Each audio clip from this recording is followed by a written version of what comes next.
Bismillahirrahmanirrahim. Assalamualaikum warahmatullahi wabarakatuh. Alhamdulillah, senang sekali kita masih diberikan kesempatan untuk mengikuti kegiatan pembelajaran pada mata pelajaran Sejarah Indonesia pada kesempatan kali ini.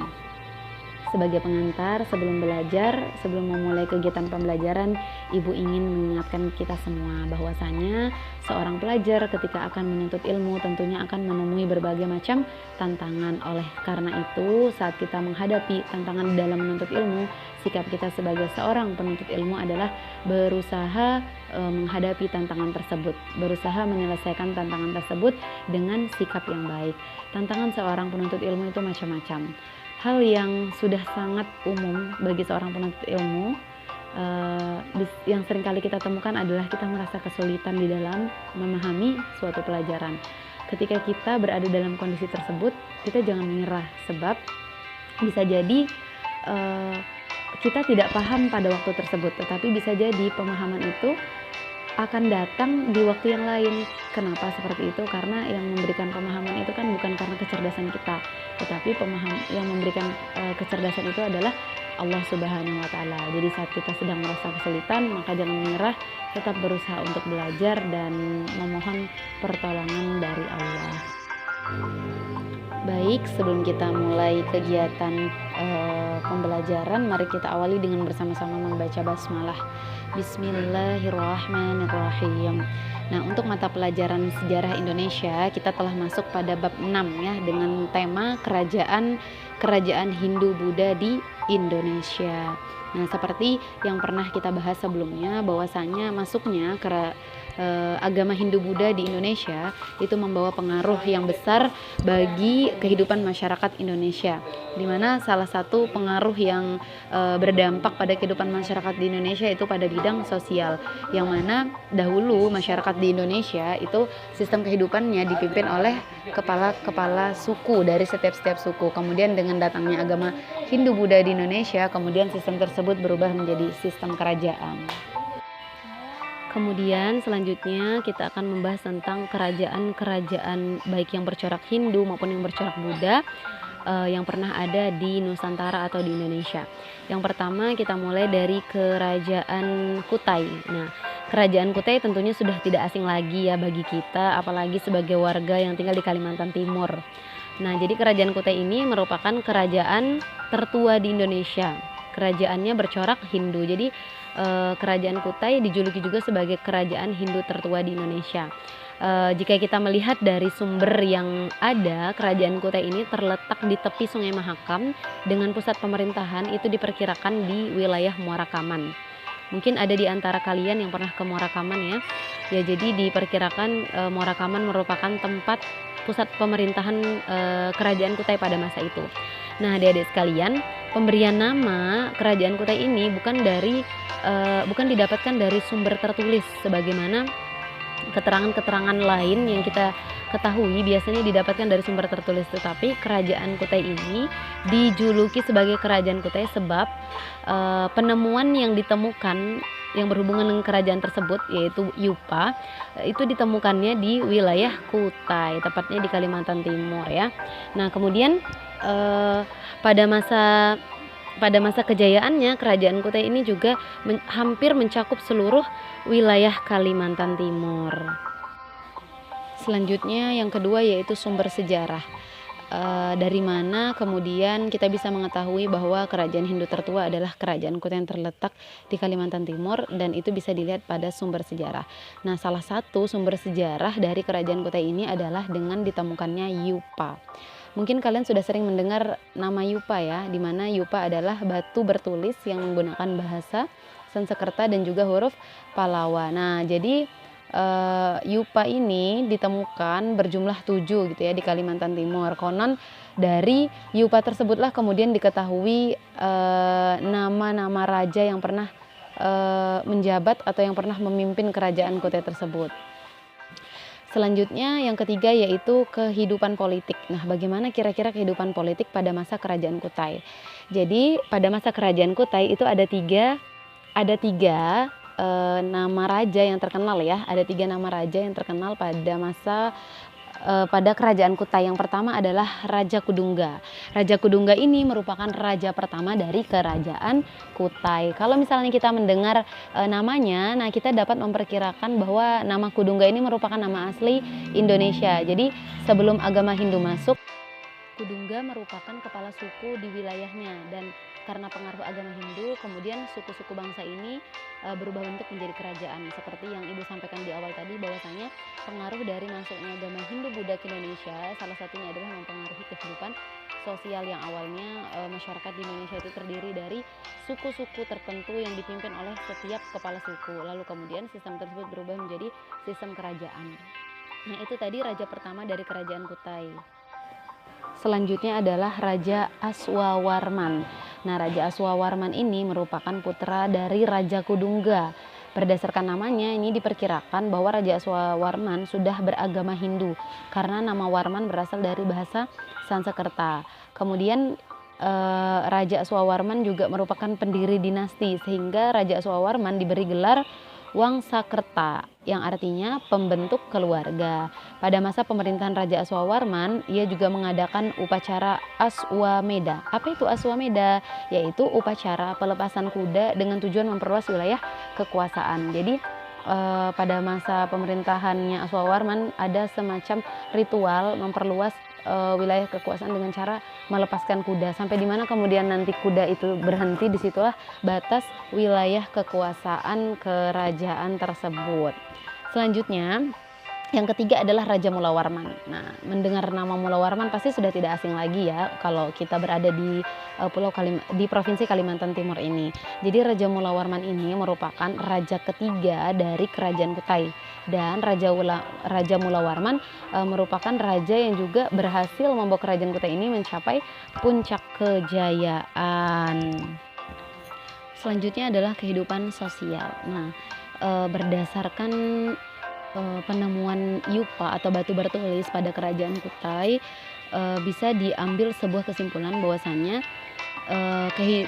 kaum Brahmana itu sudah ada pada masa kerajaan Kutai. Kemudian dari prasasti yupa yang juga ditemukan itu dapat diketahui bahwa Raja Mulawarman memiliki hubungan yang sangat baik dengan para Brahmana. Mengapa seperti itu? Ya, yang mana yang kita tahu bahwa yupa yang ditemukan merupakan yupa-yupa yang dibuat oleh kaum Brahmana pada masa pemerintahan Raja Mulawarman sebagai pernyataan terima kasih atas kebaikan sang raja. Jadi Raja Mulawarman ini dikenal sangat baik dalam memimpin rakyatnya, sehingga kemudian kaum Brahmana mengucapkan rasa terima kasih dengan membuatkan 7 batu bertulis atau yupa tersebut. Kemudian kehidupan ekonomi. Nah, jadi adik-adik sekalian, kehidupan ekonomi dari kerajaan Kutai ini tidak banyak diketahui. Mengapa seperti itu? Karena prasasti-prasasti yang ditemukan itu tidak menjelaskan tentang bagaimana kehidupan ekonomi. Nah, di sini ini menjadi tugas dari kalian untuk mencari tahu kira-kira seperti apakah kehidupan ekonomi masyarakat pada masa kerajaan Kutai. Kemudian referensinya mana? Referensinya adalah kita melihat dari kisah kesanggupan dari Raja Mulawarman untuk bersedekah sebanyak 20.000 ekor sapi. Jadi dalam sejarah Kutai itu yang bertuliskan di batu yupa kan ada dituliskan bahwasanya Raja Mulawarman pernah menyedekahkan sebanyak 20.000 ekor sapi. Kemudian jika dilihat dari letak kerajaan Kutai yang berada di pedalaman hulu Sungai Mahakam, apa yang kira-kira bisa kalian bayangkan mengenai kehidupan ekonomi masyarakat Kutai? Silahkan dikembangkan. Kira-kira apakah sangat-sangat sulit sekali atau seperti apa? Kemudian jawaban dari pertanyaannya boleh kalian cantumkan pada kolom komentar ya. Jadi silahkan dicantumkan pada kolom komentar. Untuk yang turut serta, turut aktif, memberikan tanggapan, bertanya dan lain sebagainya, itu dihargai dan akan diberikan poin. Selanjutnya adalah kehidupan budaya. Nah, untuk kehidupan budaya dari kerajaan Kutai sendiri bisa disimpulkan bahwasanya kebudayaan pada masa kerajaan Kutai sudah terbilang maju gitu ya, dengan adanya ditemukan prasasti yang bernama yupa. Selanjutnya kerajaan yang kedua yaitu Kerajaan Tarumanegara. Kerajaan Tarumanegara ini merupakan kerajaan Hindu tertua kedua di Indonesia. Nah, kerajaan ini terletaknya di daerah Jawa Barat, tepatnya di Bogor. Kemudian kerajaan Tarumanegara ini juga merupakan kerajaan Hindu tertua di Pulau Jawa. Kenapa seperti itu? Karena kerajaan Hindu tertua di Nusantara tadi kan letaknya di Pulau Kalimantan, tepatnya di Kalimantan Timur. Hal ini dapat diketahui dari prasasti Tugu yang menyebutkan adanya kerajaan Tarumanegara dengan rajanya yang bernama Purnawarman. Selain itu, adanya berita Tiongkok yang menyebutkan tentang kedatangan Fahsin tahun 414 Masehi di Jawa Barat. Hal ini menandakan bahwa pada masa itu di Tarumanegara telah ada masyarakat Indonesia yang bercorak Hindu. Kemudian sumber sejarah.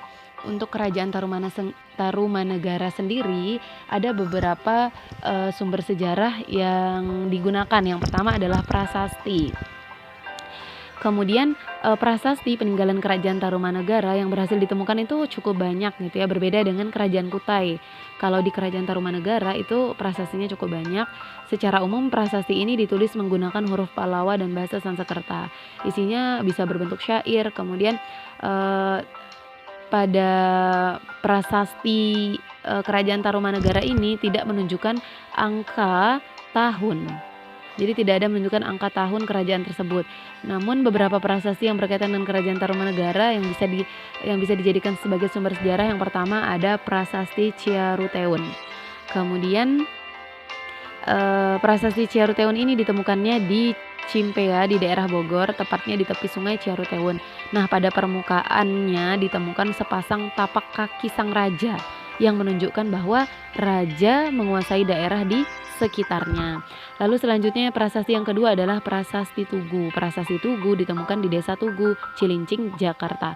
Isi dari prasasti Tugu ini adalah catatan tentang penggalian sebuah saluran air Gomati sepanjang 6.112 tumbak atau kurang lebih 11 km. Nah, penggalian ini dilakukan pada masa pemerintahan Raja Purnawarman. Proyek ini dilaksanakan selama kurang lebih 21 hari dan setelah selesai diadakan selamatan dengan memberikan 1.000 ekor sapi kepada para Brahmana. Selain itu diceritakan pula tentang penggalian saluran air Chandrabaga oleh ayah Purnawarman yang dialirkan dari istana menuju ke laut. Nah, menurut para ahli diperkirakan aliran sungai ini digunakan untuk mengatasi banjir. Jadi di prasasti Tugu ini dijelaskan beberapa program yang dilakukan oleh Raja Purnawarman yang bertujuan untuk kemakmuran rakyatnya. Selanjutnya yang ketiga ada prasasti Kebon Kopi. Prasasti Kebon Kopi ini ditemukan di Kampung Muara Hilir, Kecamatan Cibung Bulung, Bogor. Nah, pada prasasti ini ditemukan tapak kaki gajah kerajaan. Selain prasasti Kebon Kopi tadi, ada juga prasasti-prasasti lain. Ini bisa kalian cari nanti sumbernya dari mana saja boleh. Ibu sebutkan saja nama prasasti-prasastinya. Ada prasasti Jambu, kemudian prasasti Pasir Awi, dan prasasti Muara Ciaruteun, dan juga ada prasasti Lebak atau Cidang Hiang. Selanjutnya, selain dari prasasti, sumber sejarah kerajaan Tarumanegara diperoleh juga melalui arca. Arca ini terdiri dari 3, ada Arca Rajarsi, kemudian Arca Wisnu Cibuaya, dan Arca Wisnu Cibuaya. Kemudian selain arca diperoleh pula sumber sejarah melalui berita Tiongkok. Lalu selanjutnya yang ketiga adalah kehidupan politik kerajaan Tarumanegara. Nah, Raja Purnawarman merupakan raja yang paling terkenal dari kerajaan Tarumanegara pada masa pemerintahannya. Rakyat hidup makmur. Raja Purnawarman dikenal bijaksana dan murah hati. Hal ini bisa dilihat dari mana? Yaitu bisa dilihat dari penggalian sungai Gomati untuk meningkatkan hasil pertanian dan menghindari wilayahnya dari banjir seperti yang dituliskan pada prasasti yang ditemukan di awal tadi ya. Kemudian selain itu juga pemberian sedekah 1.000 ekor sapi kepada para Brahmana itu juga bisa mendukung fakta bahwa Raja Purnawarman ini merupakan raja yang murah hati. Raja-raja setelah masa pemerintahan Purnawarman itu tidak bisa diketahui karena sumber-sumber sejarahnya masih belum ditemukan. Lalu selanjutnya adalah yang keempat, kehidupan sosial. Nah, berdasarkan sumber sejarah yang berhasil ditemukan, menurut adik-adik sekalian, bagaimana kira-kira kehidupan sosial masyarakat Tarumanegara? Bisa dituliskan di kolom komentar ya. Mungkin untuk menggambarkan kehidupan sosial masyarakat Tarumanegara, kalian bisa mengembangkannya dari peninggalan-peninggalan sejarah yang ada, terutama dari Prasasti Tugu yang tadi telah disebutkan. Seperti biasa, yang menuliskan jawabannya, yang turut aktif akan Ibu berikan poin. Lalu yang selanjutnya adalah kehidupan ekonomi. Prasasti Tugu menjelaskan tentang penggalian saluran air Gomati dan Candrabaga, serta selamatan Purnawarman yang memberikan 1000 ekor sapi kepada para Brahmana. Nah, adik-adik, berdasarkan keterangan tersebut, menurut kalian bagaimana kehidupan ekonomi masyarakat Tarumanegara? Setelah kalian mendengar bahwa tadi dibuatkan saluran air yang besar untuk masyarakatnya, kemudian Raja Purnawarman juga mengadakan syukuran dengan bukan menyembelih ya, memotong gitu ya, memotong 1000 ekor sapi. Sebenarnya masih banyak kerajaan-kerajaan yang bercorak Hindu dan Buddha di Nusantara, tetapi pada kesempatan kali ini kita bahas 2 terlebih dahulu, dan keduanya merupakan kerajaan yang bercorak Hindu. Jangan lupa tadi apa yang Ibu tanyakan bisa dijawab pada kolom komentar. Ya, demikian pembelajaran pada pagi menjelang siang hari ini. Ibu ucapkan terima kasih atas perhatiannya. Setiap tugas yang diberikan jangan lupa untuk dikerjakan. Mari kita akhiri dengan bersama-sama membaca hamdalah. Walhamdulillahirabbil alamin. Terima kasih. Wassalamualaikum warahmatullahi wabarakatuh.